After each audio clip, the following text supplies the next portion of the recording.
I keep telling y'all, if y'all don't want to look like these expired cans of Del Monte peaches when they take their makeup and them weaves off, then you better get your health and fitness together, starting from the inside out. This NutriBurst, these tea, and these pills, honey, it will do the job. Don't be caught slipping, looking like some of them without their makeup on. Be sure to drop down in the description box and click the link to purchase these and other fine health and wellness products.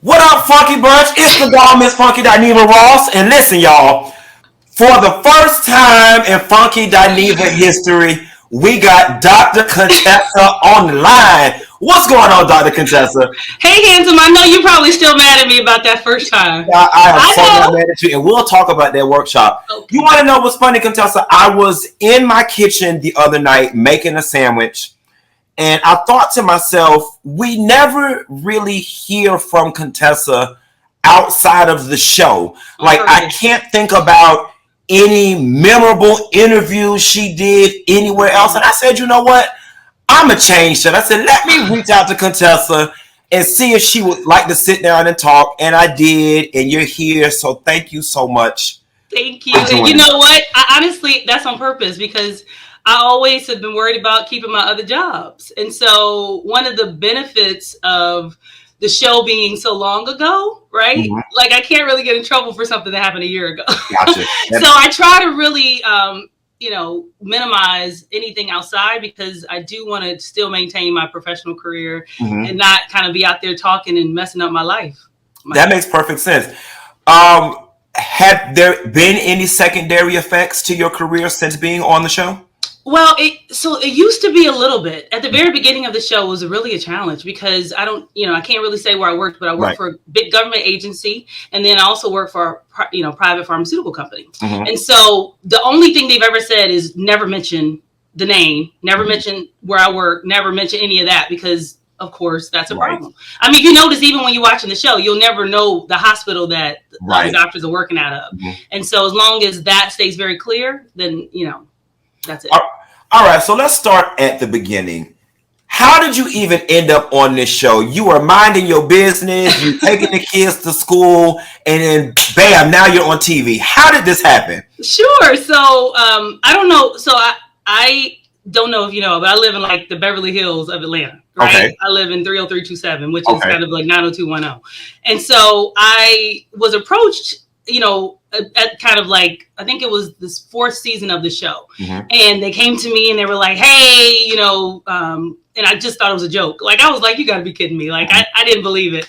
And then, of course, my first default was also to think, I can't do that. Like, no, I don't want to mess up my career. But I said, I know some wonderful people. Mm-hmm. And that year, me and five of my friends interviewed, and we had just moved into our house, too. So we had no bathroom. Mm-hmm. Like, our house was like, we did like a huge, like, lots of big renovation on our house. But the lady who they chose actually loved her. I thought she was great. And I thought that following year when they came back, we were going to do it together. But then they ended up keeping, not asking her back and then asking me to be on.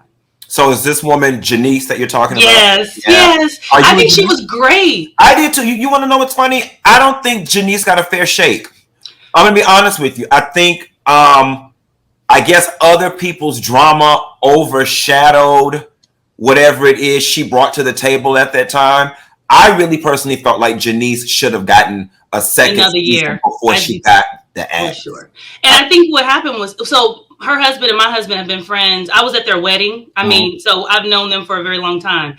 The challenge is, though, these kind of shows, it does sometimes bring out a part of you that you maybe don't like to necessarily see. But number two, I think what happens is a lot of times people start talking in your ear. And the reason that people recruited you to be on the show, you kind of morph into what other people have told you got to do, right? Mm-hmm. You got to do the big fashion and the big, like the big looks and all that stuff. And it's really about building relationships. And so, I don't think she got a good opportunity to show who she really is and what her family can bring to the table. I mean, who has a blended family that's working so functionally, especially in the Black community? You know, my mom was remarried, and so it was tough having a step parent. So showing how to do that, that's golden. I think they should write a book about that, because that actually is a hard thing to do. But I guess now Ralph is doing that. So right.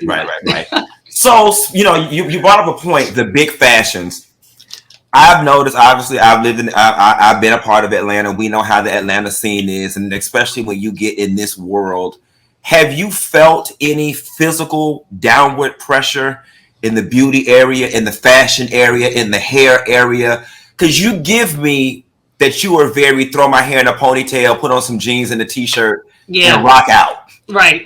I mean, I always felt like the reason they kind of chose me is because I'm really down to earth. I'm not into like labels, and I mean, I have some, right? But it's not like I wear that as a badge of honor. I mean, most people with wealth don't actually do that. Like, they don't spend every dollar they got on everything that they're wearing. They actually put it in the bank or investments and things. So for me, it just never was a big deal. And plus, I'm a doctor. I'm a nerd. So mostly I wear scrubs. Got it. All right. So let's talk about, you know, obviously we've seen you and Scott have some marital problems, but I have a running joke on my platform that says, y'all wasn't having no problems in y'all marriage when Miss Renee was there. When Miss Renee was there, she kept everything together. She kept you together, Scott together, the family together. Now, as a viewer, I miss Miss Renee. That woman was hilarious. Not only, but let me tell you, kind of goes back to what we were talking about with how sometimes. So number one, let me just tell you what's BS. When people are like, production made me do it. That's not true at all, right? If you act a fool, what they'll say, they'll let you do it and they'll show it and say that was good TV, right? But they don't make you do anything. They don't tell you what to do. And I would say that first year was really challenging for me because I needed one. Okay, so let's go back to the beginning. When you watch me come on camera, what you didn't see and what they don't show is everything that happens, right? When we first came on the show, pre-COVID, we actually had a frozen yogurt store, a TCBY frozen yogurt. And I've had several businesses, but that was why Heavenley called me Contessa, because we filmed we filmed in my frozen yogurt store. So we had, you know, hand scooped and soft serve. And I love that business. You know, I was able to help a lot of kids, mentor children, give them scholarships. And I just loved it. I loved it being a part of the community and having like a little cool little spot for people to come hang out. But because of that, me being a full-time position, Scott being a full-time position, having these stores, having these other investments in other businesses, I needed help, right? And so I felt like that first year in particular, when you do like the value thing, Miss Renee, to make my life happen, was way more valuable, let me be honest, than Married to Medicine was, right? And so when we came on the camera and she was filming with us sometimes, and she was being Miss Renee and showing out, I felt like, one, because I'm friends with, you know, Danielle and, you know, his wife, Jasmine, now totally different. We don't get off of that, but we're friends. We've been friends. We still friends. I was worried that they were laughing at her and not with her. Gotcha. And I was trying really hard to restrict her being on camera. She felt like I was trying to block her shine. And so what happened was, with the conflict that people saw, was actually people were like, oh, you're making her do it. No, she really enjoyed it. And again, when you act a fool, what they tell you is that you're doing a good job, girl. You made that scene. That would have been boring if it wasn't for you. Especially that one particular scene that was at Mariah's house, because what y'all didn't see was I was actually crying.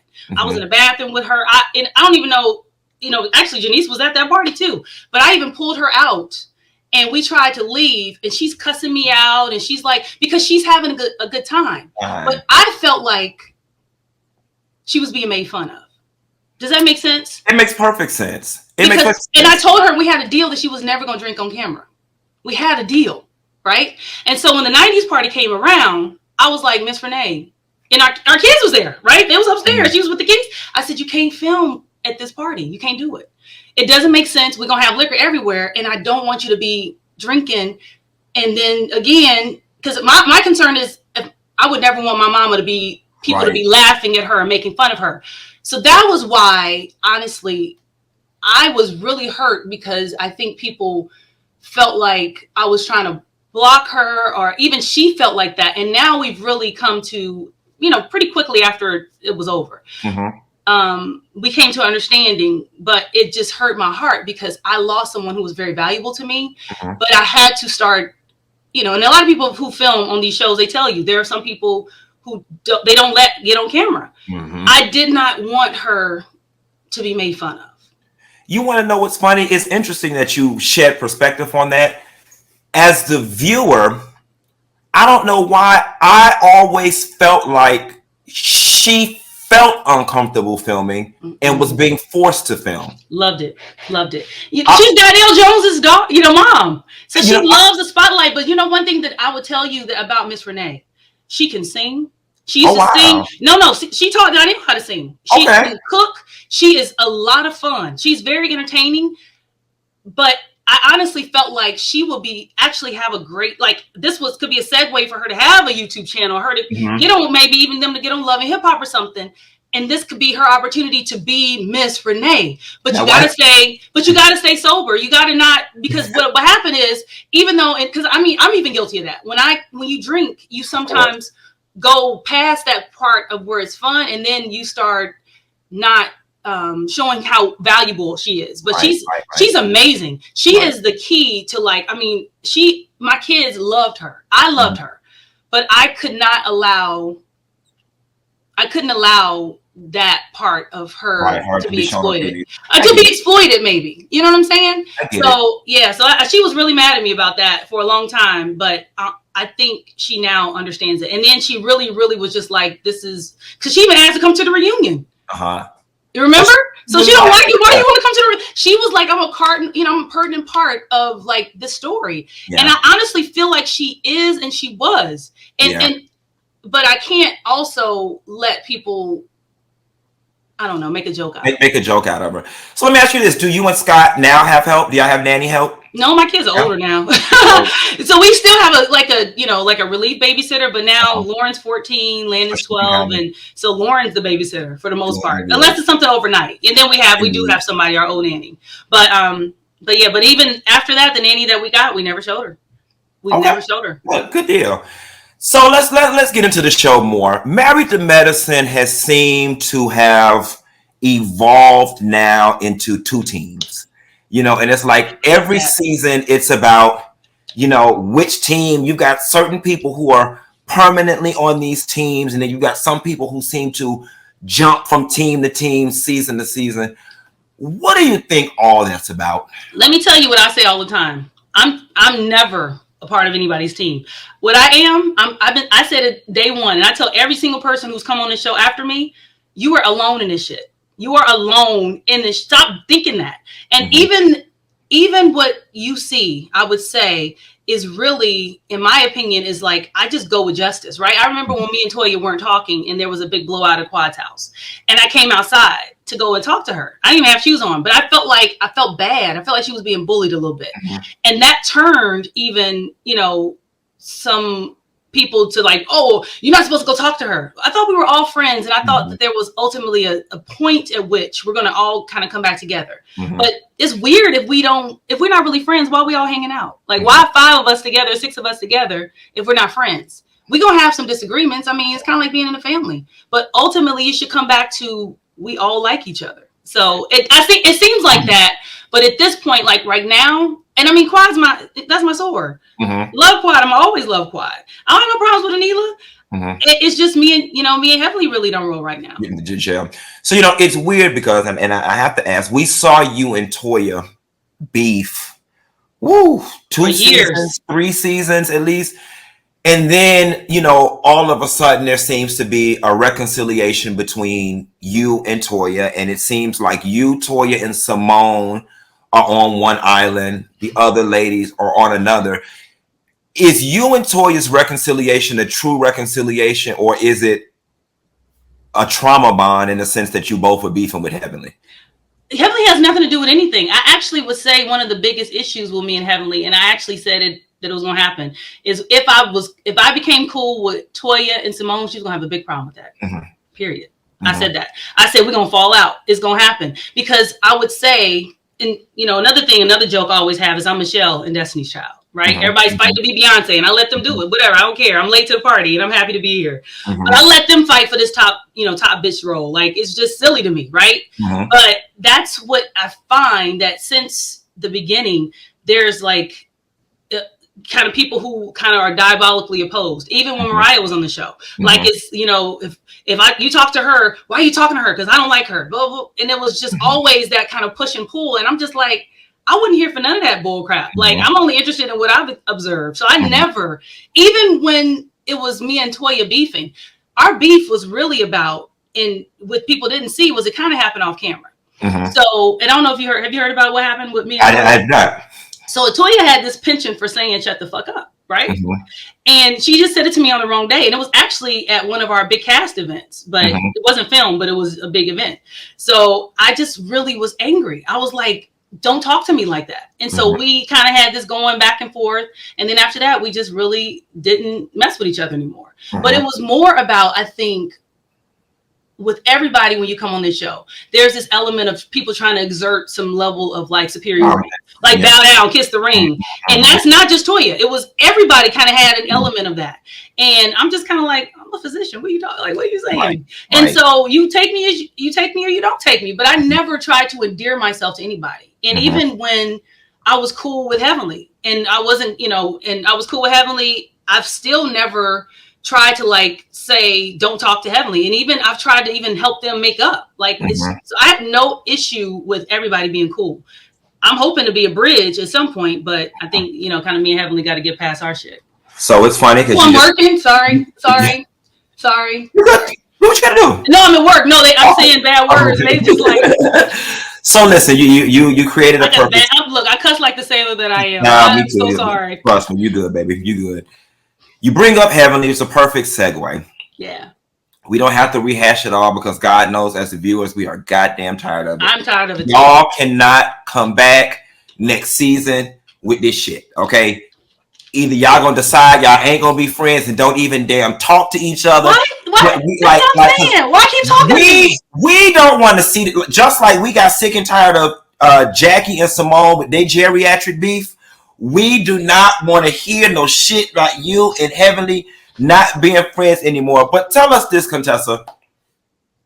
What was the moment that it went left? Like, when did you know, like, this shit just ain't working for me? Okay, so what's interesting to me is me and her stopped talking June of 2021.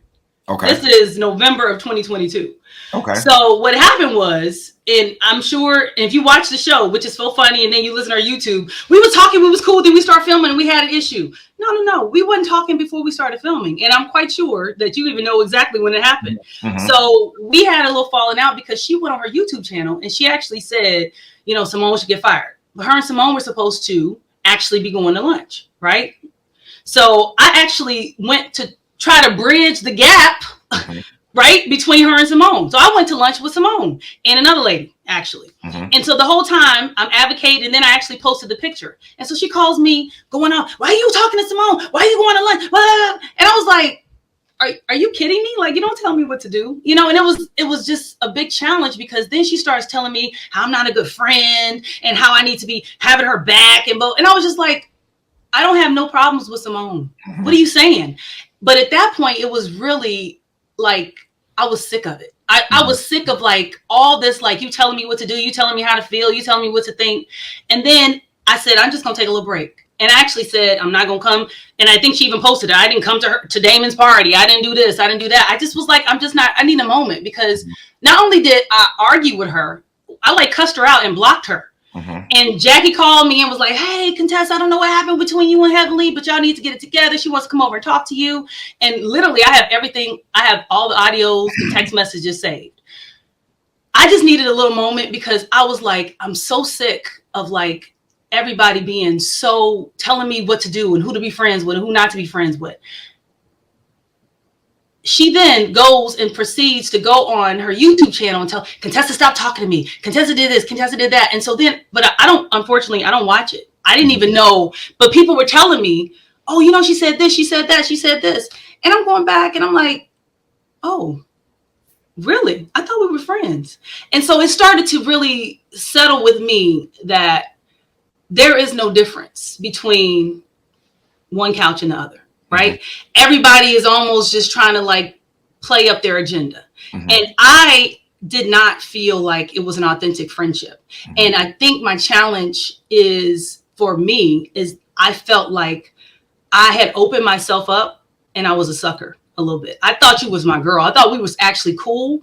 But when I hear some of the other things that have been said, and when I hear some of the rumors that's out there that supposedly she had put out there, when I hear a lot of stuff, it just breaks my heart because I'm like, dude, when all that stuff was out there about your husband, I was hardcore. Like, I don't even want to talk about it. I'm not in it. But you over here, you hanging out with my family, but then you go back and then you telling Scott, oh, you the best thing in the world. You such a good guy. You such a good father. I wish my husband would be cooking, cleaning, washing clothes, taking kids here and there. But then you go on your social and you talking about he's abusive and he's a bad guy and he's this and that. And I'm like, wow. I mean, which one is it? You know? And I just felt like it was and I don't know. And I'm not knocking nobody's hustle, right? Funky Geneva is not Quentin. I believe that you should be able to make your money. And you ain't never once told me, you've never once heard me say, don't do your YouTube channel. I celebrate that. I want her to do YouTube. I want her to do all the stuff,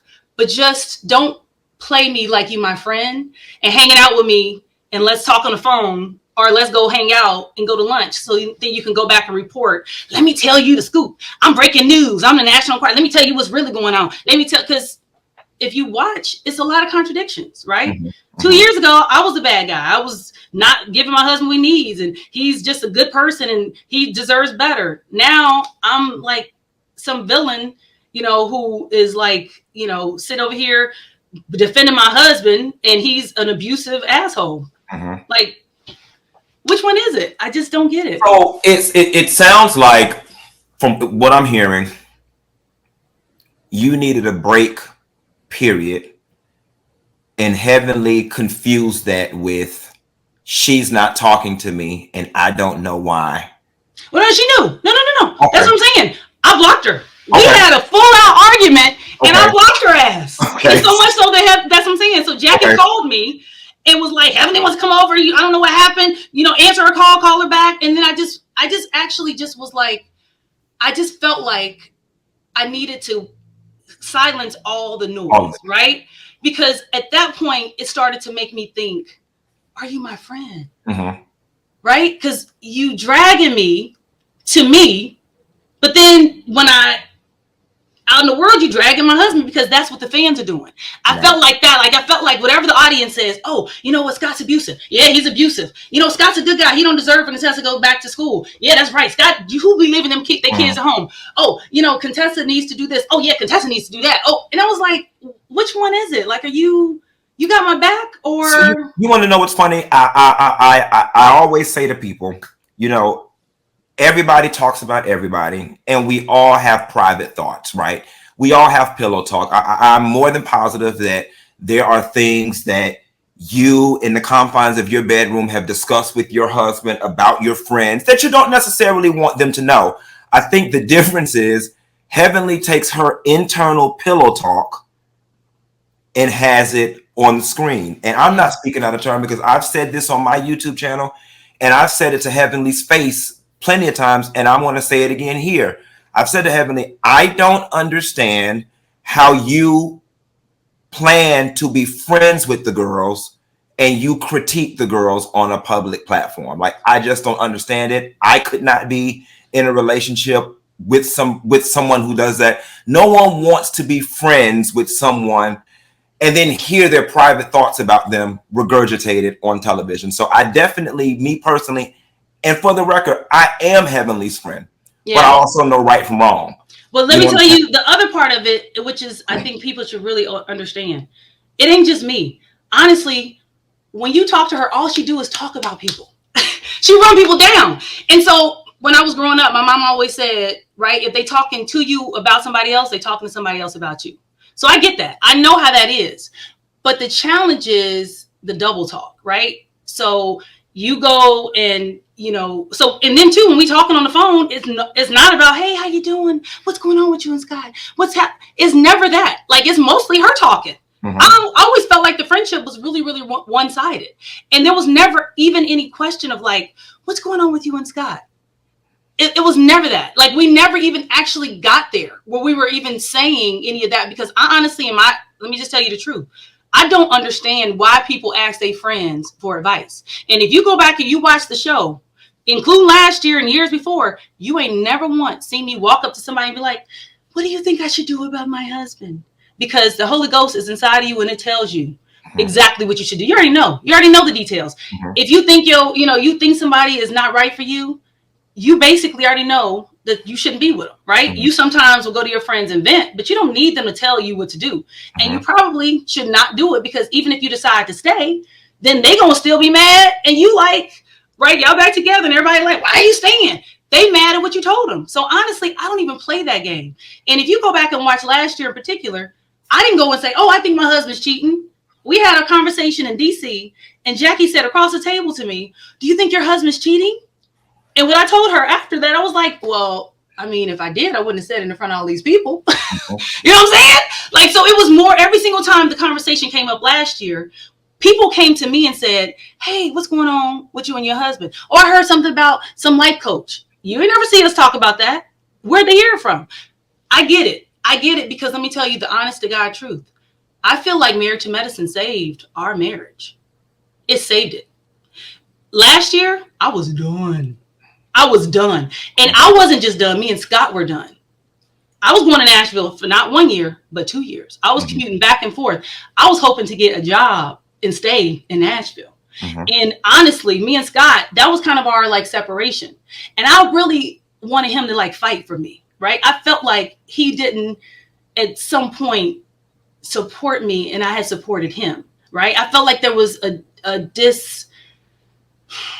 disjunction in where we were going after a certain point. And it wasn't that he's a bad guy, because he's not a bad guy. There are some traits in everybody, that's in some men especially, that's toxic masculinity, but he's definitely not abusive. He's never even acted like he's going to hit me. He don't call me out of my name.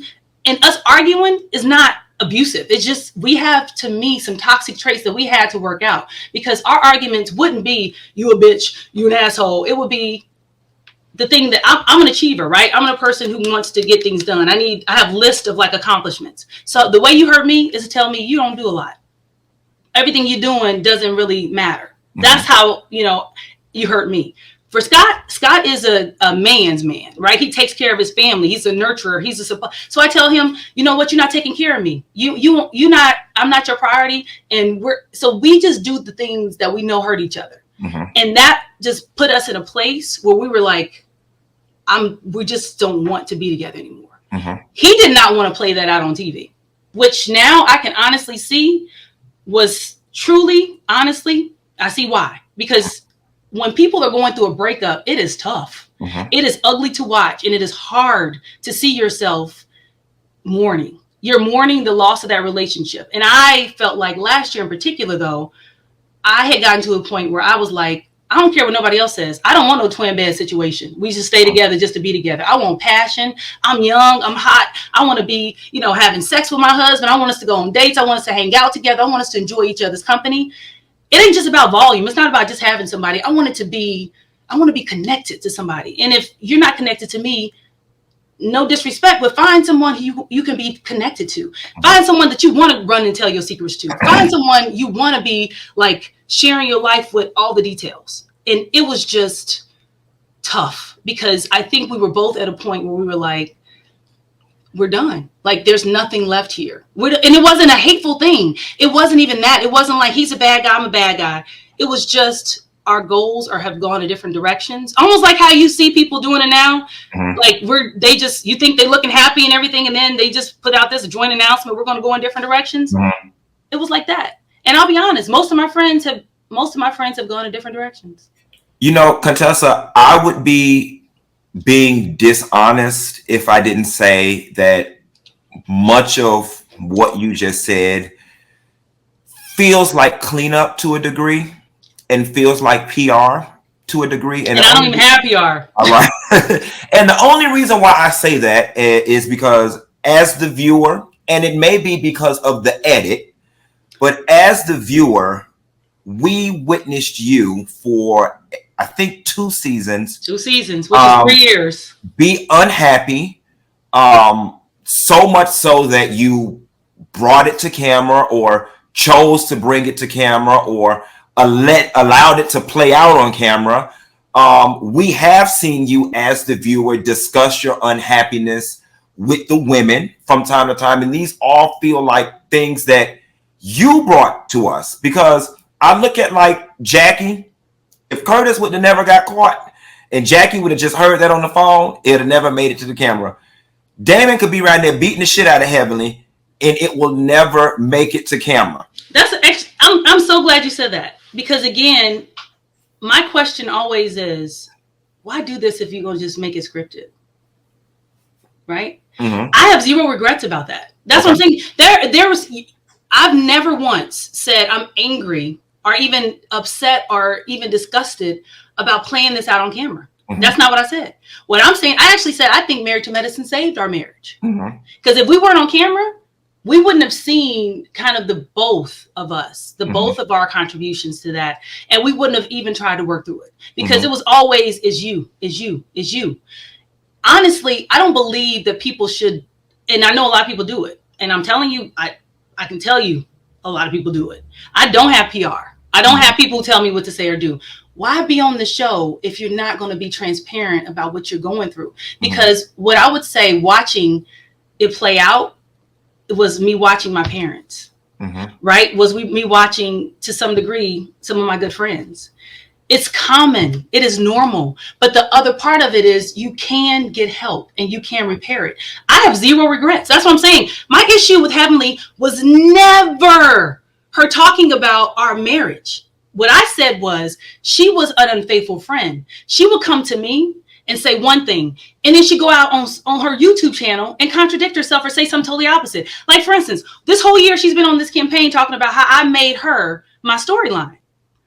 You never once saw me come to Heavenley and be like, hey, let's repair our relationship. I was just like, we're done. And every time, this whole season, I got to talk to Contessa. I got to repair this with Contessa. Even the last arguments was her coming to me. And I'm like, so cool. I'm chilling. We're just at a point where, in my opinion, we have outgrown each other's immediate space. That doesn't mean we can't be in the same room, in the same group together, but we don't need to go on vacations. We don't need to talk on the phone. We don't need to go to lunch.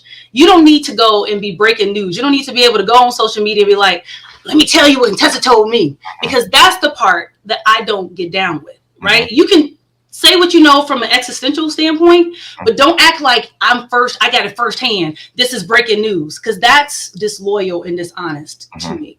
That was my only issue. So not at all. So for clarity, just for everybody out there, it's not so much that she talked about what we seen on the show or critiqued the show.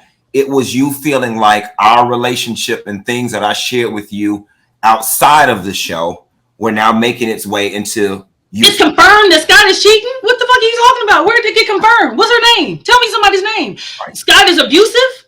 Scott is abusive? Oh, you know what? Let's that word He's abusive. A physician. Are you kidding me right now? Like, where do you even get that from? That word abusive, and it definitely... You told me I overtalk him. You told me I don't give him an opportunity to talk. He's such a good guy, but now he's abusive because we arguing, because we're not communicating well? Abusive? So I remember that clip where somebody asked her on her YouTube, do you think Scott is abusive? And she said, physically, no, but verbally and emotionally, yes. Now that's comma. Then I've also witnessed, I think there was the scene where you guys were out of town somewhere and then you were venting to the ladies. And then the minute Scott appeared on the scene, you seemed to have shrank a little and started singing a different song. Then we see you at the reunion when you guys were discussing the marriage, the potential divorce, and Quad, became your mouth. I did not tell. I was gonna say, I said, I'm not ever gonna ask anyone to lie for me. Everybody here already knows what's going on, with probably the exception of Anila. Because my house was on the market, right? We had a sign in the yard.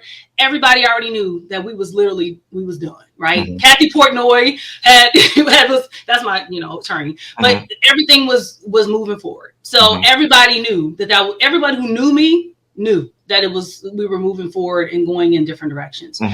Again, Scott is a private person. He did not feel like, honestly, that was anybody's business. But why lie? Why lie? That's my thing. I think the problem is, especially on these shows, people kind of get blackmailed a little bit, right? With their own business. With their own fucking business. Don't do it. Because let me tell you a big secret. My mama died in 2010. Other than that, I don't have nobody to be accountable to other than my kids and the people who live in my house. Once my mom passed away, I'm like free. I could care less what people think. But what I'm doing is trying my best to get through this life, right? I think transparency is freedom. I think when you get blackmailed or somebody got something on you, you tell your own story. You tell it, right? I have zero interest in like doing something for somebody to make somebody else happy. Because if you go through my DMs, 50% of the people are like, stay with your husband. Other 50% are like, leave. I don't need anyone's help with my decision. But I just don't want to be unhappy. I want to get back to that reunion scene for a second. We watched Quad speak on your behalf, and it got out that you wanted her. Where did that even come from? And I asked her where that came from. I said, "What?" She said, "I don't know." No, she told me. She said when you said everybody knows what's going on, she thought that was like free reign for somebody to speak up. And Quad don't need no help speaking. Don't mind talking. But you know what, Contessa, I must say, it did feel like you were in support of what was coming out of her mouth. I have zero, like I said, zero problem with anything that came out. I have zero problem with that. It was true. We were not going to stay together. We were not going to stay together. I am at this point, and I think the problem is this season. Well, one, let me just be honest. When people say storyline, I think that's some bullcrap, right? We filmed for months. And then in those months, they condense it down to 14 to 18 hours divided by 6 people. So you get about 15 minutes, right? You have zero idea what they're going to show. What's really going on? What they're going to show. Right. I had a whole business, a whole frozen yogurt store for years. Yeah, I ain't never seen it. Never seen it, right? My esthetician in my clinic actually was one of Jackie's patients. They never showed our relationship. They decide what they think is interesting. Right? But we don't actually know what they're going to show and what they're not going to show. We have zero idea. So when people say storyline, they just decided of all the footage that they have condensed down to your 15 minutes, this is what we want to talk about.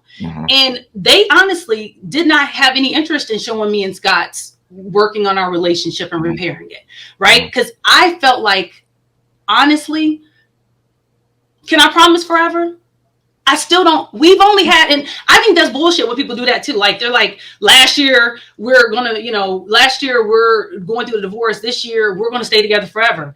You've never again. I can't make that proclamation. I just know that right now we're working on it, and we're working on our communication, and we're really trying hard to do it right this time. Right? Not to work below the belt. Not to be you did this and I did this and you did that, and because I did this, then you get to do that.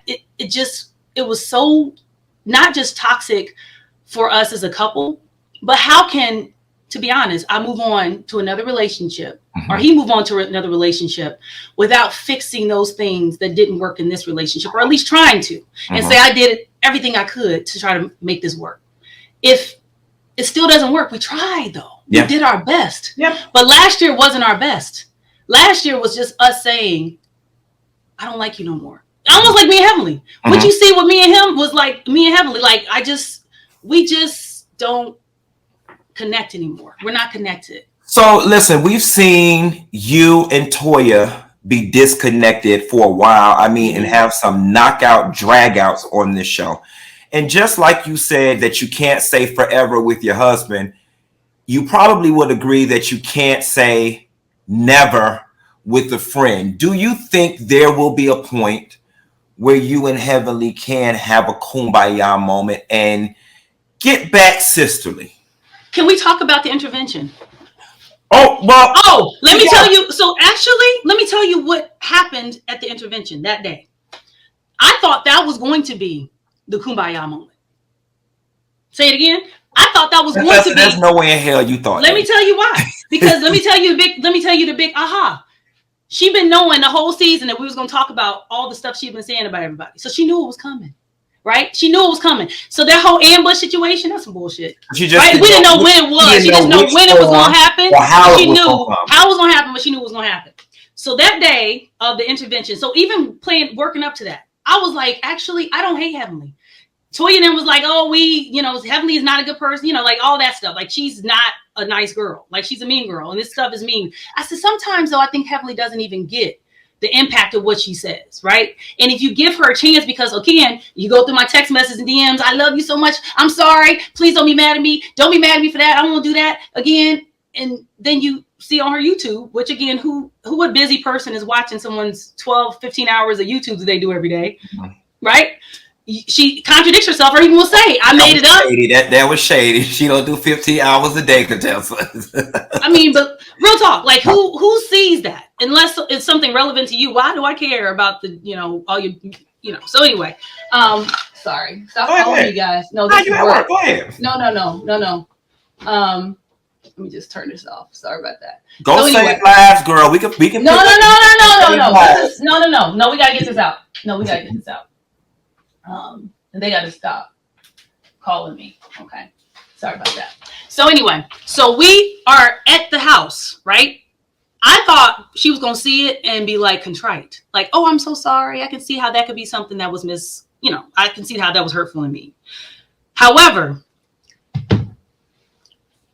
she then laughs and she's just like saying all this shit. And then we're in the hallway in my house, right? So me and Simone and so again, let me just clear this whole thing up, because it was so frustrating, because here we are. This happened over almost a year ago, literally almost a year to date ago.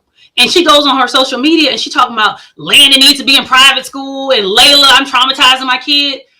That scene, we started filming like 6 hours before Heavenley got there. So by the time she got there, my niece and my whole entire family had come home, and she's in my hallway yelling, cussing at me, just like she keep calling me hoes and bitches and everything.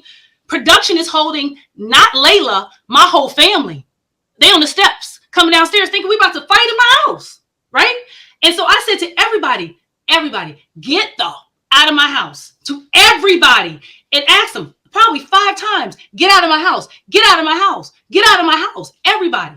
And so I had actually taken my family upstairs, because they were just like, she ain't about to get jumped in her house. Like, all they heard was yelling in my home. And production was like, no, it's all fine, it's fine. Blocking them from coming downstairs. But my family's not going to be in the house letting somebody be yelling. So even saying Layla came down, no, Scott, Landon, Layla, Lauren, and my niece came downstairs. Like, what's happening right now? Like, who is about to fight in my house? And ain't nobody about to be fighting Contessa in our house, because, I mean, where they do that at? Right. Like, right? Inside of my home? Are you kidding me? At 11 o'clock? So, and that part wasn't even filmed. But to then go and come, and that's what if you lie, you'll steal, you'll kill. To then come because you felt like the tide was changing on the show and you want to reframe the narrative, come and say, Layla was in the scene. Layla was not in the scene. Layla, my whole family wasn't in the scene. They ended up coming home while we were in the basement. I didn't even know they were home until I go upstairs. So I told everybody to get out of my house, and I go upstairs, and they all standing there like, what's up? And you say that's a lie. And so the thing that challenged me this season is the lying, right? You start by saying we were talking right before we started filming, and then at reunion she just admitted, we weren't talking for months before we filmed it. You tried to make me a storyline, but we weren't talking. We haven't been talking for over a year now, since June of 2021. But instead of you saying, you know what, we fell out, we got to a point where we just honestly, I did not like the way that she responded to my YouTube channel or some of the things she was saying, or I didn't like the way that she was handling our friendship. She kind of stopped talking to me for a while. Instead of saying that, you then go and try to like, Contessa's a hoe. She's a bitch. I'm like, what cerebral relationship is that? Like, that's not effective. And I honestly was more than hurt. Like, I felt stupid. I felt like, were we ever really friends? Does that make sense? It does. So, you used a great word, effective. And I want to go back to the intervention really quickly. You guys knowing Heavenley the way y'all know her, was the intervention designed to be effective, or was it designed to make good TV? It was designed to make her aware. It wasn't designed for her to be like, I just wanted her to be aware of hearing it back, how hurtful it could be looking at our faces, right? Because that's what I think is the disconnect there. You're calling us hoes, calling us, but we're friends and you love me, but I'm a hoe. Like I grew up apostolic. You know what I'm saying? What are you saying right now? Ooh, like I did too, child. a hoe? Like that's almost the worst thing you can call me. And right. I pride myself in not being a hoe. I had like 2 boyfriends in high school and 2 boyfriends in college and 2, you know what I'm saying? Like, what are you saying? A hoe? And I'm all kind of bitches and everything. And I'm just like, why can't we just get to you stop talking to me when I felt like we were friends, Contessa, when you were going through some time in your life when I felt like we could have been connected. But on the same token, I felt like I just needed to see what I wanted to do without everybody else's opinions in my head, right? I mean, the people who know me closest, my best friends, never talked to. They were like, let's go to the beach. Let's go on a trip. And never talk about like the relationship stuff unless I want to talk about it. It's more about, I want to check on you. How you doing? But don't try to like plug me for information so you can go back and act like you know something everybody else don't know. So that's all I'm saying. So that's what I felt like when she was watching the intervention. She was going to see how could that be something that someone who calls you a friend or a sister would say, right? Shut the fuck up about it. I ain't never talked to you. I'm not coming to you for advice. I don't want your twin bed situation. Nobody's interested in that. I want to be hanging out, connected. I want somebody, I want to walk past you and you can't help but to hit me in my butt. You know what I'm saying? I want you to be like, something good is happening and you're the first person I'm calling. And I want to share this with you. And nobody else is more special in this world to me than you are. That's what I want, period. So I'm going to ask this one question and we're going to move on from Heaven and kind of wrap this thing up. Why do you not Heavenly. Why do you think Heavenly does it and what do you think she gets out of it? My undergrad degree is in psychology. And truth be told, prefaces by saying, no arrogance, bless you, no arrogance from saying, you know, for some people, this popularity thing is relatively new. And they'll do anything they can to keep it. And honestly, not from an arrogant standpoint, I've been popular my whole life, right? Homecoming queen in high school and college. Always been a girl's girl. I love friends. I'm a vault. I got you. I love it. I got big groups that I hang out with. I'm a Delta, you know, so I'm a girl's girl. For some people though, if they are popular, they're going to do anything to endear themselves and keep that popularity going. And that's what I think, honestly. And I think actually she has a gift. She has a gift of gab. And I don't want her to stop her social. I do think, though, there is a way to have a friend. Because, for instance, think about Anderson Cooper. You don't never hear nothing about his friends, right? Andy Cohen. You don't hear nothing about his friends. Oprah, her and Gail. You don't know. They both are national platforms. But they not on there talking about, let me tell you what happened with Gail. Oh my God, this is what Oprah and Stan been going through. It's just a level of do it to everybody else or be honest about the fact that those aren't my friends. Those are just my coworkers and I'm capitalizing off of anything that people maybe want to hear because the people are thirsty for knowledge and for inside scoop, for National Enquirer, whatever it is. And the more salacious, the more exciting, the better, and the more clicks and likes you get. I don't mind being clickbait. I don't need the money. I'm good. I'm fine with that because I got to go and see these patients. So I'm fine. And that's what I keep doing. But don't be disauthentic to me and then say, I just want to talk to you. Let's go to lunch. Let's go on a trip because I like you and I like hanging out with you. But then you go and to everybody else and say something opposite. I think that's fair. That's all. I think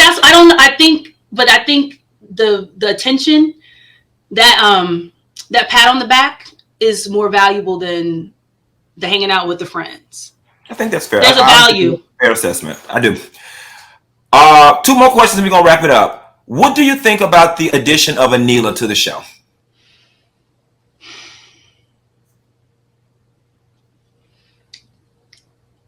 Me, the former president of NAACP, Urban League, all that stuff. I think it's good to have diversity, right? Okay. I think we had diversity before, and that diversity isn't there anymore. I think it needs to be authentic. It needs to make sense, like that these are people who actually hang out together. Like it seems to be sometimes it's a band of misfits. Like these are people who never would organically be in the same friend group. And that's where I feel like it's a challenge. Like me and Toya are the same age. Me and Toya, I knew Toya before the show. Our kids been in the same soccer league and playing together since they were literally little kids, right? Mm-hmm. And even when me and Toya wasn't talking, I would see Toya all the time, because our kids play soccer together. Carrie is my neighbor. She don't live very far away from me. Mm-hmm. I feel like, I don't know. I feel like Anila is forced diversity.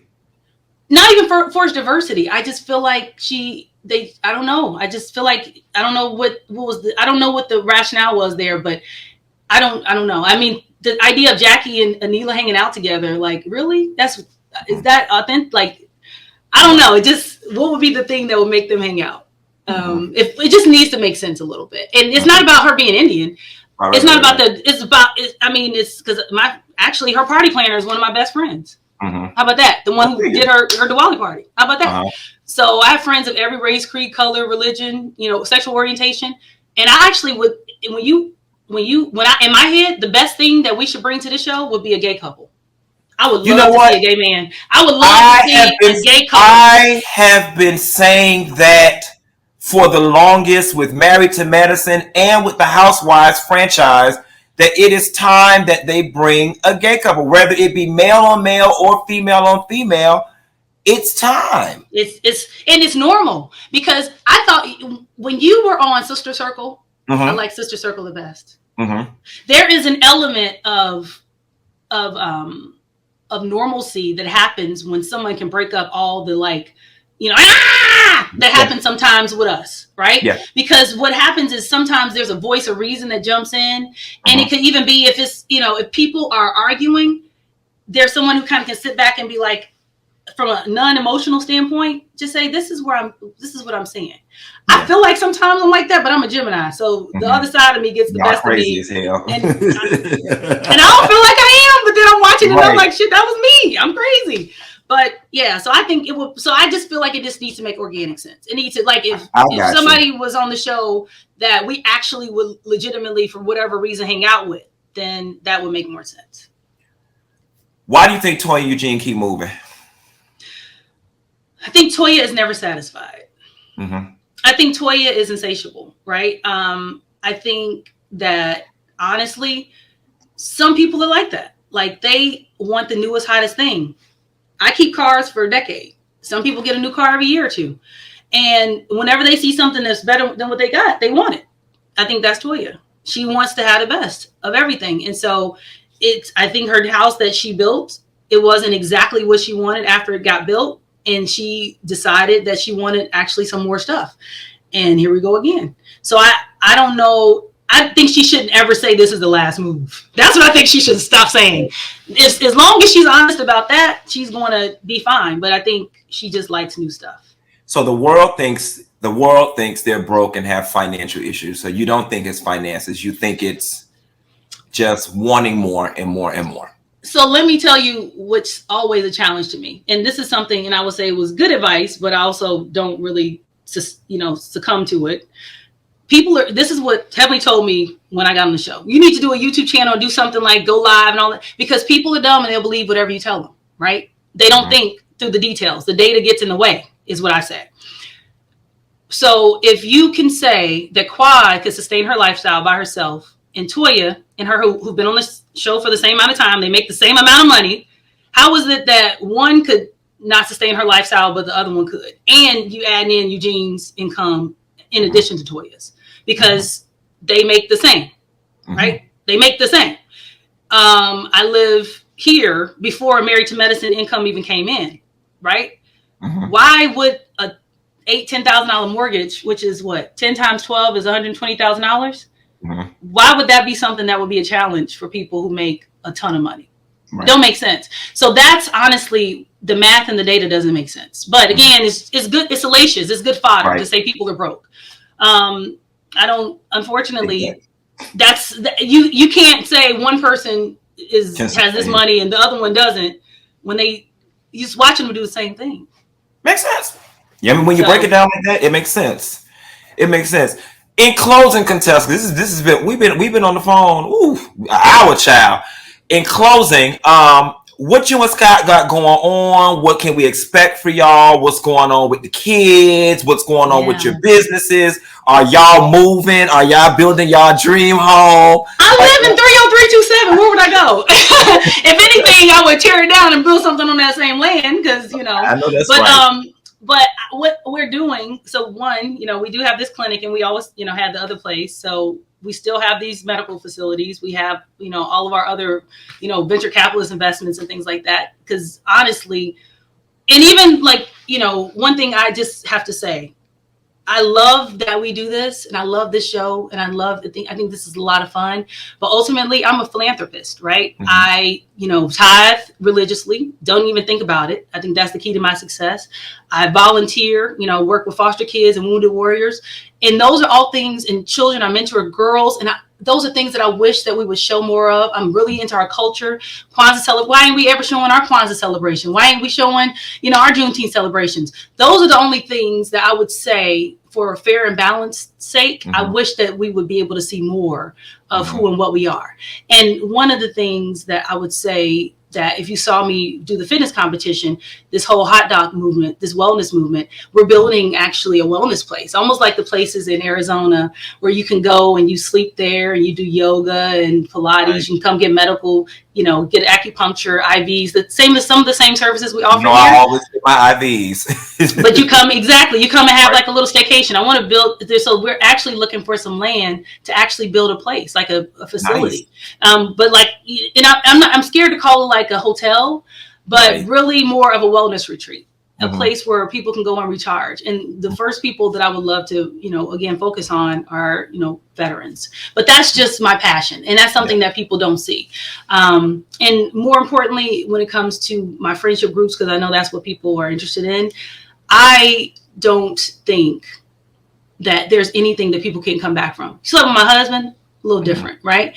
I mean, I remember even with Toya, I remember, people keep saying, you call Eugenia definition of a big ass bitch. Well, I responded to her saying Scott is a bitch. And I said, well, your husband, I responded.